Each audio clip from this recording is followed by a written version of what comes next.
ಬೆಳಗಾವಿಯ ಅಧಿವೇಶನದ ಕೊನೆಯ ದಿನ ಬಹಳ ಒಂದು ದೊಡ್ಡ ಚರ್ಚೆ ಕಾರಣ ಆಗಿತ್ತು. ಅದುವೇ ಸಿಟಿ ರವಿ ಅವರ ಪದ ಬಳಕೆಯ ಪ್ರಕರಣ. ಈಗ ರಾಜಿ ಸಂಧಾನದ ಚರ್ಚೆ ಆಗ್ತಿದೆ.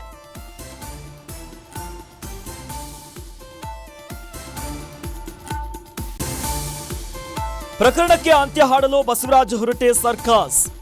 ಈಗಾಗಲೇ ಕೋರ್ಟ್ ಮೆಟ್ಟಿಲೇರಿರುವ ಅವಾಚ್ಯ ಶಬ್ದ ಬಳಕೆಯ ಕೇಸ್.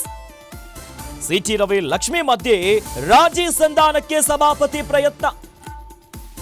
ಮುಂಬರುವ ಬಜೆಟ್ ಅಧಿವೇಶನದಲ್ಲಿ ಪ್ರಕರಣ ಸಂಧಾನ. ಬಹಳ ಕುತೂಹಲ ಕಾರಣ ಆಗಿರೋದೇನು ಕೇಳಿದ್ರೆ ಸಿಟಿ ರವಿ ಅವರು ಅಂತೊಂದು ಈಗ ಜವಾಬ್ದಾರಿ ಬಂದುಬಿಟ್ಟಿದೆ.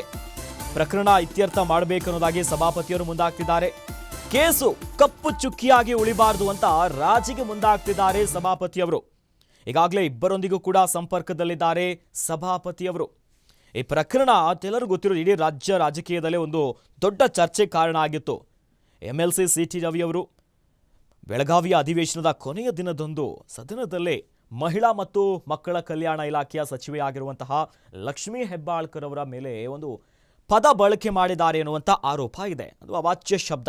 ಈ ಪ್ರಕರಣ ಈಗಾಗಲೇ ಏನೋ ಅನ್ಪಾರ್ಲಿಮೆಂಟರಿ ವರ್ಡನ್ನು ಬಳಕೆ ಮಾಡಿದ್ರು. ಅದೇ ದಿನ ಹಿರೇಬಾಗವಾಡಿ ಪೊಲೀಸ್ ಸ್ಟೇಷನಲ್ಲಿ ಕಂಪ್ಲೇಂಟ್ ಕೊಡ್ತಾರೆ.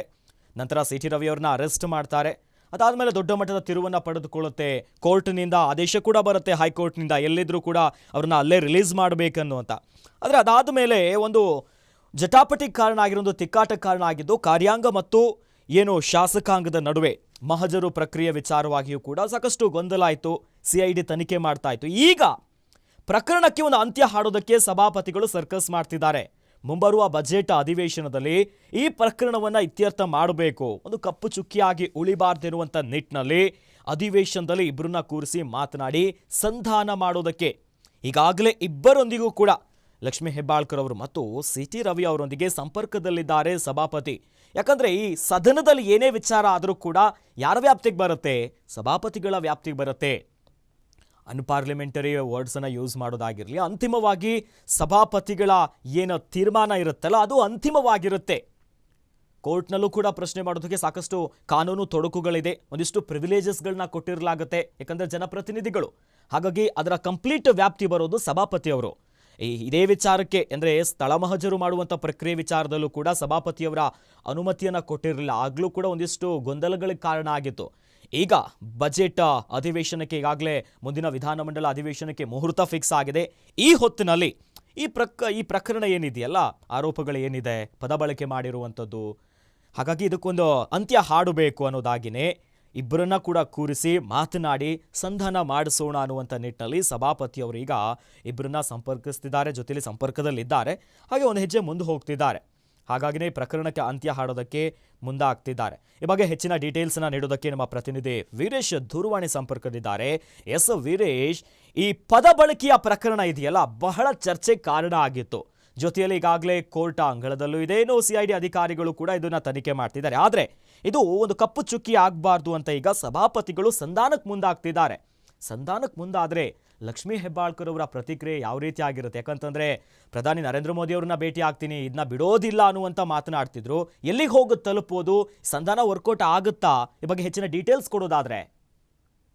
ಅಖಿಲೇಶ್, ಬೆಳಗಾವಿಯ ಅಧಿವೇಶನ ನಡೆದಂತ ಈ ಘಟನೆ ಇದೀಗ ಮತ್ತೆ ಬೆಳಕಿಗೆ ಬಂದಿರುವಂತದ್ದು. ಬಸವರಾಜ ಹೊರಟ್ಟಿ ಏನಿದ್ದಾರೆ ವಿಧಾನ ಪರಿಷತ್ನ ಸಭಾಪತಿ, ಅವರು ಹೇಳ್ತಾ ಇರುವಂತದ್ದು ಏನಂದ್ರೆ, ಸದನಕ್ಕೆ ಈ ಘಟನೆ ಯಾವತ್ತೂ ಸಹ ಇತಿಹಾಸವಾಗಿ ಉಳಿಬಾರ್ದು, ಕಪ್ಪು ಚುಕ್ಕಿಯಾಗಿ ಉಳಿಬಾರ್ದು.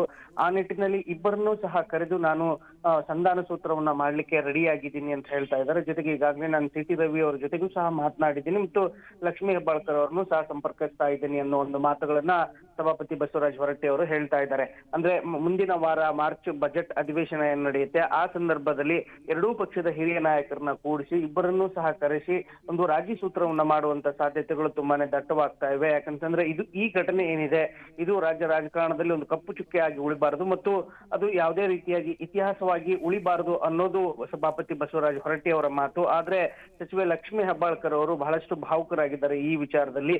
ಅವರು ಈ ಘಟನೆಯನ್ನ ದೇಶಾದ್ಯಂತ ಪ್ರಚಾರವನ್ನು ಸಹ ಮಾಡ್ಲಿಕ್ಕೆ ಮುಂದಾಗಿದ್ರು ಮತ್ತು ಪ್ರಧಾನಿಯವರಿಗೂ ಸಹ ದೂರನ್ನ ಕೊಡ್ಲಿಕ್ಕೆ ಮುಂದಾಗಿದ್ರು. ಲಕ್ಷ್ಮೀ ಹೆಬ್ಬಾಳ್ಕರ್ ಅವರು ಈಗಲೂ ಸಹ ಈ ಪ್ರಕರಣದಿಂದ ಹಿಂದೆ ಸರಿಯಲು ತಯಾರಿಲ್ಲ. ಆದ್ರೆ ಸಿಎಂ ಸಿದ್ದರಾಮಯ್ಯ ಮತ್ತು ಡಿಸಿಎಂ ಡಿಕೆ ಶಿವಕುಮಾರ್ ಸೇರಿದಂತೆ ಕಾಂಗ್ರೆಸ್ನ ಹಿರಿಯ ನಾಯಕರು ಈ ಪ್ರಕರಣದಲ್ಲಿ ಯಾವ ನಿರ್ಧಾರವನ್ನ ತೆಗೆದುಕೊತಾರೆ ಅನ್ನೋದನ್ನ ನೋಡ್ಬೇಕಾಗಿದೆ.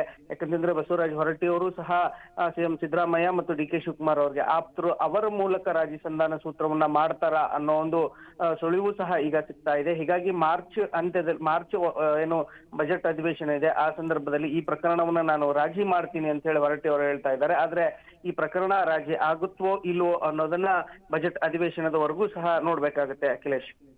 ಎಸ್, ಧನ್ಯವಾದಗಳು ವೀರೇಶ್ ನಿಮ್ಮೆಲ್ಲ ಮಾಹಿತಿಗೆ.